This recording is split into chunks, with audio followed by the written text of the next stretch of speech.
Vamos falar sobre regeneração natural assistida, RNA.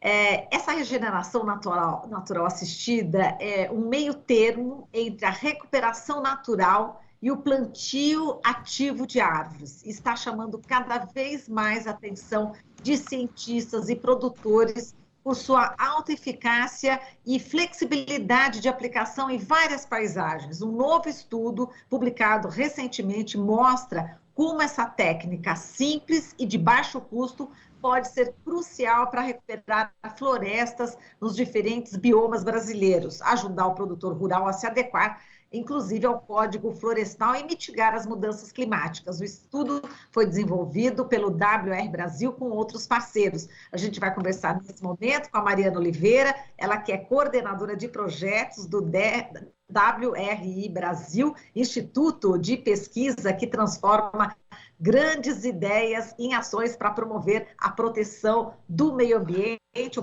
oportunidades econômicas e bem-estar humano. Ela é uma das autoras desse estudo. Mariana, seja bem-vinda. Bom dia. Bom dia, Marilu. Bom dia a todos e todas. Mariana, bom, o estudo, o papel da regeneração natural assistida para acelerar a restauração de florestas e paisagens. Essa regeneração natural é uma forma de recuperar a vegetação nativa, né, com um bom custo-benefício. Eu queria que você explicasse como é que é esse processo inicialmente, antes da gente entrar efetivamente no estudo. Claro.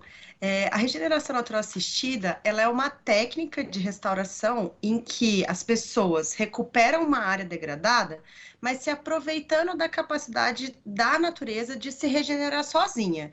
Então, você utiliza diferentes técnicas ou intervenções.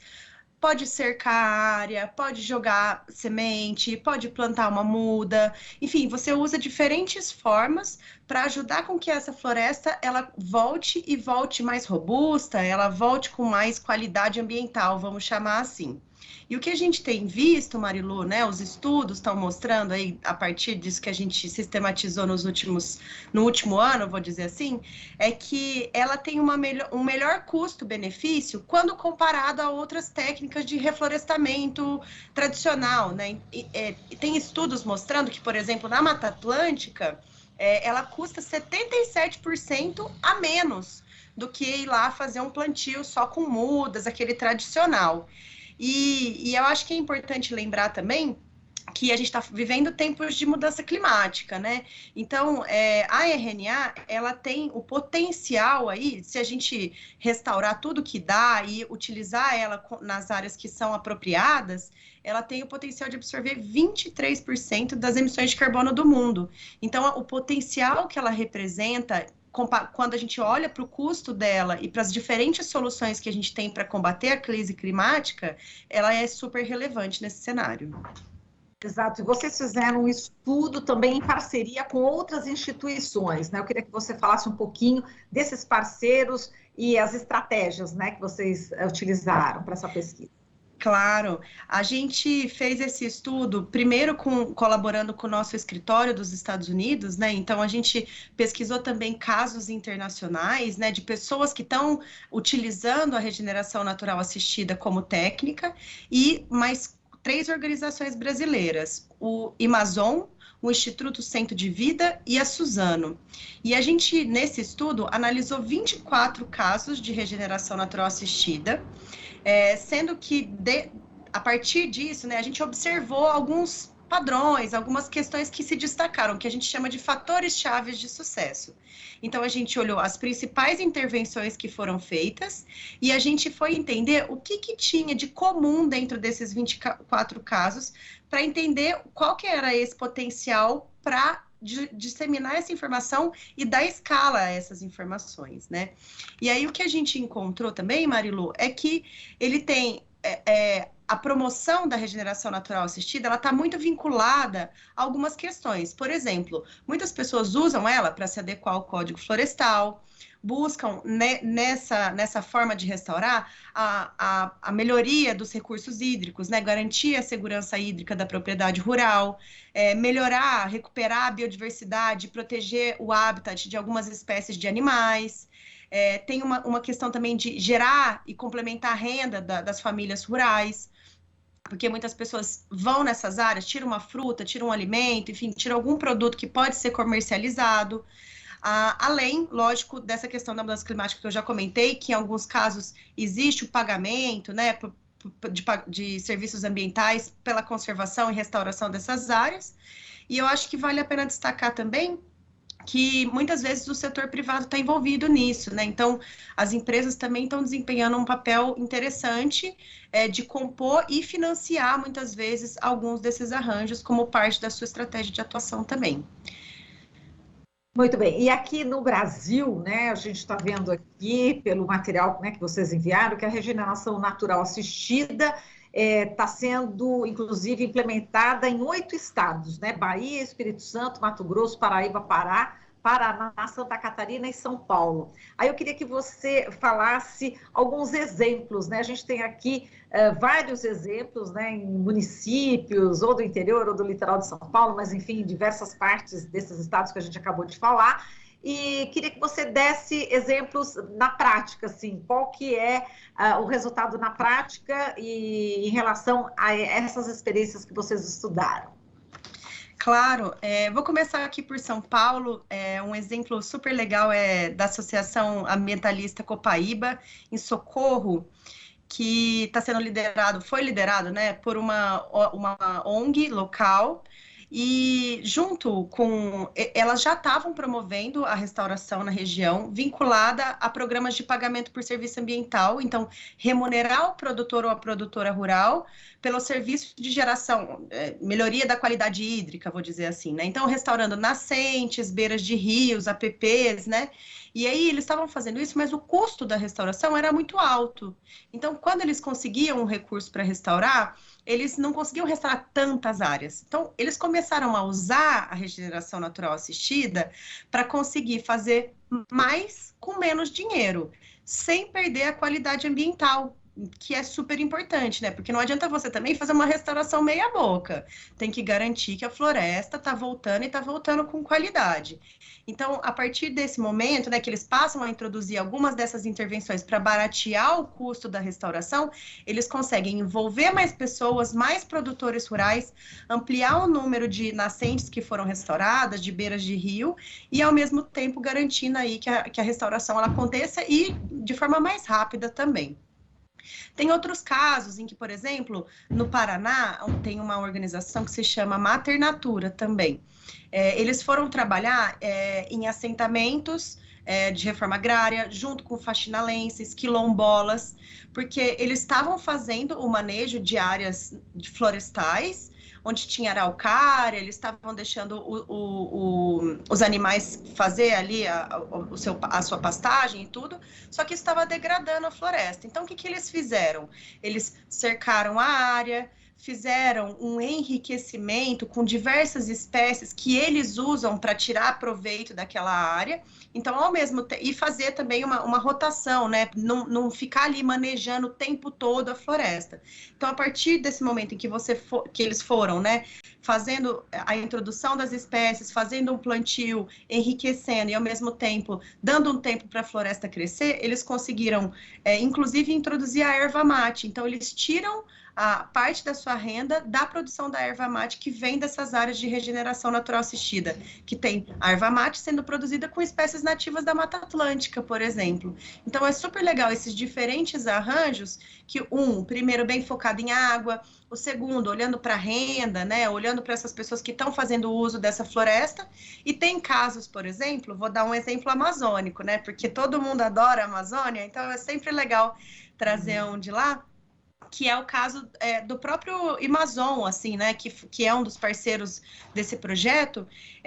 Então, duas fazendas, né, 2 proprietários rurais lá de Paragominas, passaram por aquela crise de Paragominas, que foi uma das cidades que mais desmatou no passado, tinha altos índices, e os produtos que estavam sendo comercializados pelos produtores rurais começaram a receber um boicote, porque estavam vinculados ao desmatamento. Então, a própria prefeitura, o próprio estado, trouxe um pacote de políticas públicas para frear o desmatamento, então para ajudar, né, e fazer um controle, uma fiscalização disso, mas ao mesmo tempo para apoiar a restauração e incentivar a restauração, porque a partir disso as pessoas também conseguem acessar o crédito rural. Então, usando a regeneração natural, que é uma técnica de baixo custo, eles se adequaram ao Código Florestal e passaram então a produzir e acessar créditos com a propriedade adequada e podendo, enfim, fazer todo o processo ali de recuperação das nascentes, recuperação das beiras de rio. Enfim, a gente sabe muito bem que a restauração tem muitos benefícios, polinização, regulação do clima, enfim, e aí esses são alguns dos casos que a gente observou que trouxeram, né, alguns aprendizados. Então, olhando para o potencial de cada paisagem, olhando para o contexto fundiário. É claro que eu trouxe essa importância da proteção e monitoramento dessas áreas, a fiscalização. Não adianta desmatar e depois restaurar a floresta, ela não tem o mesmo valor, por isso que é importante a gente conservar o que está em pé ainda. E eu acho que, principalmente, olhar para a importância da coordenação institucional entre os proprietários, comunidades rurais, os agentes públicos, os agentes privados. Tem que escutar todo mundo tem que participar desse processo de pensar a propriedade rural, pensar aquela paisagem para que ela tenha, de fato, a sua produtividade e seja conservada de uma maneira consciente que faça sentido para todo mundo. Exato, falando em agentes públicos, a gente lembra, né, infelizmente, como o governo federal, nesse momento, ele não está cumprindo com o papel, né? Enfim, você acabou de falar que é importante manter, né, é importante restaurar, mas é importante manter a floresta que ainda está em pé, né? E a gente sabe que a fiscalização é bastante precária ainda, né, Mariana? Isso, mas eu acho que é sempre importante a gente lembrar que a restauração, ela é uma política de Estado, ela não é de governo. E a gente tem muitas pessoas, organizações e o próprio executivo trabalhando para a implementação, por exemplo, das metas que a gente assumiu no Acordo de Paris, de restaurar 12 milhões de hectares. E a gente tem o Código Florestal, que está lá desde 85, vigente, e trazendo as perspectivas do que deve ser feito em termos de recuperação e restauração de áreas no Brasil. Então, acho que independente desses cenários, é sempre bom a gente olhar para acelerar e dar a escala da restauração e olhar para a regeneração natural assistida como uma importante peça nesse quebra-cabeça, porque, de fato, no Brasil, a gente já sabe que existem aí mais ou menos 45,8 milhões de hectares de áreas em regeneração da vegetação nativa. Isso corresponde a 5% do território nacional. Então, se você olhar para o potencial que isso tem dentro desse cenário, é muito importante a gente falar sobre isso e discutir e, de fato, colocar isso nas agendas políticas para que isso seja incentivado e que a gente consiga atingir não só os compromissos, porque devem ser cumpridos, mas pelos benefícios que isso vai gerar para a população. Exato, você tenta justamente pegar esse fato, né, esse fato extremamente negativo e fazer com que realmente essa regeneração natural assistida possa ajudar a reverter esse cenário, né? Eu estou vendo aqui experiências que vocês fizeram também, enfim, que vocês apontam no estudo em relação a Mato Grosso, é realmente uma devastação, né? A parte do cerrado, a gente acompanhou as queimadas, quer dizer, tem muita coisa destruída, infelizmente, no Brasil. É preciso falar isso, né, Mariana? A gente está vendo uma destruição, exatamente. Agora, essa aí é uma das alternativas, né? A regeneração natural assistida, inclusive para os agricultores familiares, né? Exatamente. E eu acho legal, por exemplo, no Mato Grosso, que a gente tem 2 casos que a gente trouxe dentro dessa publicação que são do Mato Grosso. Um deles, olhando para adequação produtiva, legal e produtiva das propriedades rurais. Então, você olha, lógico, o Código Florestal, mas também como trazer mais produtividade para o leite, para as frutas, enfim, para todos os aspectos da propriedade rural. E tem um outro, que é um experimento que foi conduzido pelo Sesc Pantanal, Marilu, que é super legal, que é numa área de cerrado.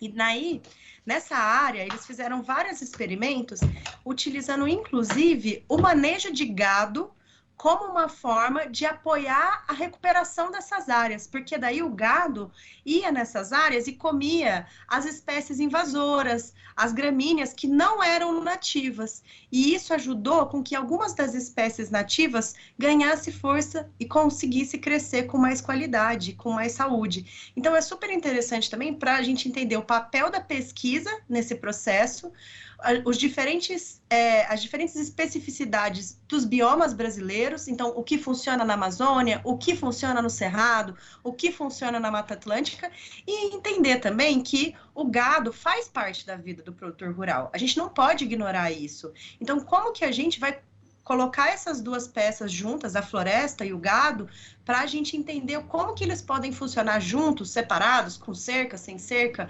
ou ajudando a floresta a voltar também. Então, acho que é importante a gente refletir sobre esses diferentes arranjos possíveis, e que tudo isso demanda, lógico, atenção do produtor, da produtora rural e assistência técnica, né? A assistência técnica é essencial para a gente garantir que a restauração aconteça e que também as atividades produtivas sejam desempenhadas com sustentabilidade. Tá certo, Mariana. A gente agradece aqui a sua participação, seus esclarecimentos. Muitíssimo obrigada e até uma próxima oportunidade. Obrigada pelo convite. Falamos aqui com Mariana Oliveira, ela que é coordenadora do projeto do WR Brasil, Instituto de Pesquisa, que transforma grandes ideias em ações para promover a proteção do meio ambiente, oportunidades econômicas e bem-estar humano. Aqui você ouve as notícias que os outros não dão.